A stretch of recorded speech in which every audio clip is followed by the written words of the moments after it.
ఈ అమ్మాయి మైనర్, ఈ అమ్మాయి తల్లి ఫిర్యాదుదారు. నిజంగా మెడకాయ మీద తలకాయ ఉన్న పోలీసులు కానీ ఈ బాధితురాలికి న్యాయం చేయాలనుకున్న ఏ పోలీస్ అధికారి అయినా కూడా వెంటనే మెజిస్ట్రేట్కి కాల్ చేసి, సార్ ఇద్దరు విక్టిమ్స్ వచ్చిండ్రు, ఆ తల్లి బిడ్డల స్టేట్మెంట్ అర్జెంటుగా రికార్డ్ చేయాలి, దయచేసి మా మహిళా పోలీస్ అధికారులందరినీ కూడా పెట్టిస్తాము, మీరు దయచేసి స్టేట్మెంట్ రికార్డ్ చేయాలని చెప్పాలిగా.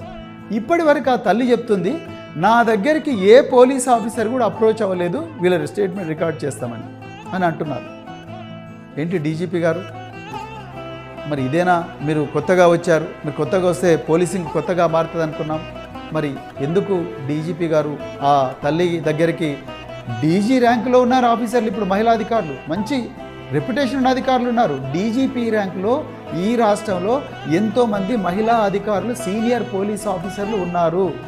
కొంతమంది ఉమెన్ సేఫ్టీ, కేసీఆర్ గారి సమయంలో డైరెక్టర్ జనరల్ ఉమెన్ సేఫ్టీగా కూడా పనిచేసిన గొప్ప గొప్ప పేరున్న అధికారులు ఉన్నారు.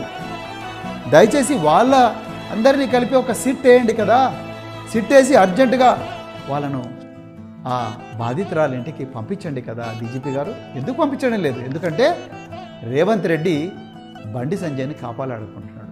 బండి సంజయ్ రేవంత్ రెడ్డిని కాపాడాలనుకుంటున్నాడు.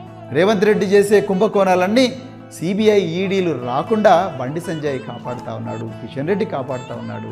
అందుకొరకు బండి సంజయ్కి ప్రాబ్లం వచ్చినప్పుడు రేవంత్ రెడ్డి బండి సంజయ్ని కాపాడాలనుకుంటున్నాడు. కాబట్టే ఈ రాష్ట్ర హోంశాఖ మంత్రి ఆయన రేవంత్ రెడ్డి గారు డీజీపీ గారికి ఆదేశాలు ఇచ్చినట్టుగా మేము అనుకుంటున్నాం. లేకపోతే మీరు సిట్ వేయండి కదా, మీరు సిట్ వేసి మరి డీజీపీ ర్యాంకులో ముగ్గురు నలుగురు మహిళా అధికారులు ఉన్నారు, వాళ్ళ పేర్లు చెప్పాల్సిన అవసరం లేదు, మంచి రెప్యుటేషన్ ఉంది వాళ్ళకు.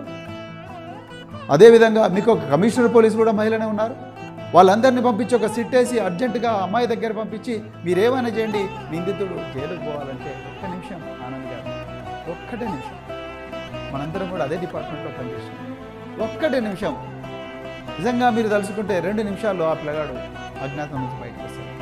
కానీ మనం తలుచుకోవడం లేదు కాబట్టి ఆయన రేపు యాంటిసిపేటరీ బెయిల్కి అప్లై చేస్తాడు, ముందస్తు బెయిల్కి అప్లై చేస్తాడు, బరాబర్ వస్తుంది. ఎందుకంటే మీరు పెట్టినవి సెక్షన్ 11 చిన్న చిన్న కేసులు పెట్టి 2 సంవత్సరాలు 3 సంవత్సరాలు, అందుకొరకు అర్జెంటుగా దీంట్లో 164 అంటే 183 బిఎన్ఎస్ఎస్ 164 సిఆర్పిసి స్టేట్మెంట్ అర్జెంట్గా రికార్డ్ చేయాలి.